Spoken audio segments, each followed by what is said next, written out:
All right, this is actually the third time I'm trying to do part of this keto video, so we'll see if this one works. Um, Everything I tell you is going to be based off of my experience and my research. I'm not a doctor, I'm not a nutritionist, but I've been in the game for a little while.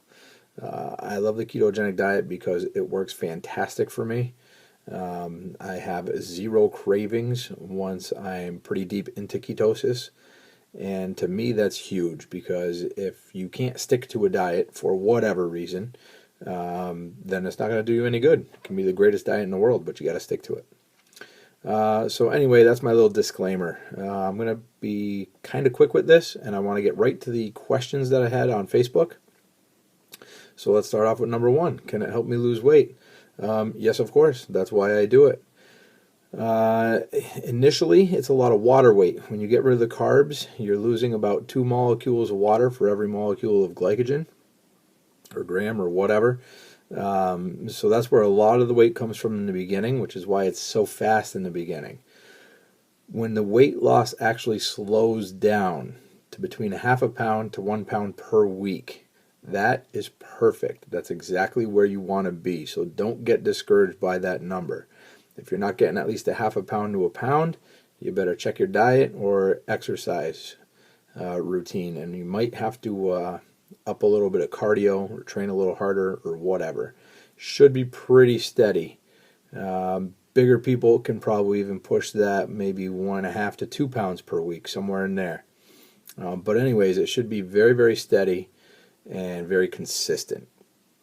Next one, diet plan for portions and what to eat. No. There's a bunch of different ways to do it. The way I do it is a little bit different because I am into the whole weight training thing, so I tend to get more protein than your typical ketogenic diet would call for. It's normally around 80% fat, 20% protein. I am certainly higher up on the protein side of things. I'm trying to maintain as much muscle as possible. The fats I eat are strictly for cellular repair and things of that nature. I don't take in MCTs like coconut oil or avocado or anything like that because those are only used for energy. If I wanted to eat food for energy, I would go back to eating carbs. So I'm not big on those fuels, if you want to call them that. And everybody likes different stuff. So I may like more beef. You might like more chicken or turkey or fish or something of that nature. The main tenet on this diet is don't eat any carbs. That's it. If you're sticking to proteins and fats, you're going to do pretty good. At some point, you're going to have to start tracking things a little bit. Try to keep things the same day in and day out, and then you know what to change. And when you change something, you know what's working or what's not. Strength loss, even at maintenance calories. Yes. Anybody that tells you no is ridiculous. You're going to lose a little bit of strength because the muscles are going to lose a little bit of fullness. So your leverage is going to go down a little bit. It's all in what you want out of the diet and what you're trying to do with it. If you want to be big and strong, then slam some carbs in your face and go train like crazy. If you want to get leaner, I like to take them all out. It just works for me. One key little tip is going to be to try to keep your sodium up a little bit, provided everything's healthy. I drink at least a gallon of water a day. Lately, I've been getting a little bit over that. So increased sodium is no big deal. When you're not consuming the carbs, you need something to get that little muscle pump going on, and sodium is very beneficial. For more on sodium, YouTube Stan Efferding and sodium, and it should pop up there. He goes into a great deal about it, and smart guy. So check that out. But yeah, you're going to lose some strength because your leverages are going to be different. A lot of people will say, oh, I just got to get used to training with these new leverages. No. You take the same person, they're going to be stronger if they're heavier. Again, all things being equal.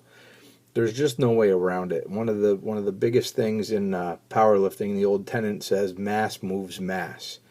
That's true, period. If you get bigger, you're going to be stronger. That being said, yes, you want to try to keep as much strength as possible while you are on the diet. If you start training with little pink dumbbells and stuff like that, then you're going to lose muscle quickly and then you're not going to be happy with the ketogenic diet. So keep things heavy and try to stay as strong as possible, and you're going to get the best results out of it. Should I stay away from even complex carbs? Yes, absolutely. Actually, you should stay away from those even more so than simple carbs. Although with that being said, stay away from all of them. Complex carbs are going to raise your insulin levels enough to be not suitable for ketogenic diet, number one. Number two, because they're complex carbs and burn slower, they're going to stay elevated for a longer period of time. That is awful on a ketogenic diet. When I get a little further along and start leaning out to where I'm getting a little bit happier with it, I will throw in some carbs, but they are most likely going to be much more simple sugars, either just before I train or just after. The idea behind that, and again, it may not or may be still a ketogenic diet. You can call it what you want. I don't care. But the idea behind that is that you spike the insulin quickly, either to replenish muscle glycogen, obviously, if it's after training, which you don't really want to do, again, ketogenic. Or you can take them in pre-workout, which should give you some fuel for your workout. And if you train long and hard enough, you will burn them all off. So by the time you're done training, you'll be back in ketosis again. I tried that. I liked it. I asked Dave Palumbo about it, which is where I actually got the original idea to try ketosis. And it was when I was doing my strongman training. So I was moving a lot of weight for a couple of hours. And Dave said, you know what, just slam some in before you train. With the intensity you're training at and how heavy everything is, those carbs are going to be gone by the time you're done training. It seemed to work very, very well. I kept leaning out pretty good, and I liked what was happening. So I would recommend putting them in prior to training. Now, that being said, in the beginning of a ketogenic diet, I would not add any at all, period, until you're getting pretty happy with how lean you are and you're at a point that you want to be at. Once that happens, then maybe you can start fueling your workouts a little bit, and that's going to help keep them workouts up, keep the intensity up, all that kind of stuff.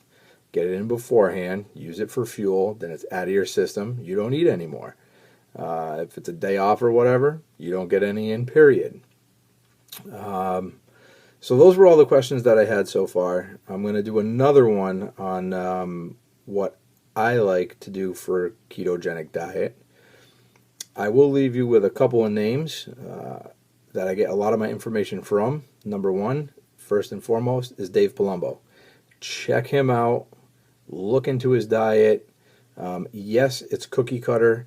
And yes, he's mentioned before that it's just a base. What you see floating around on the interwebs is just a starting point. Everybody's going to be a little bit different. That's why people hire him.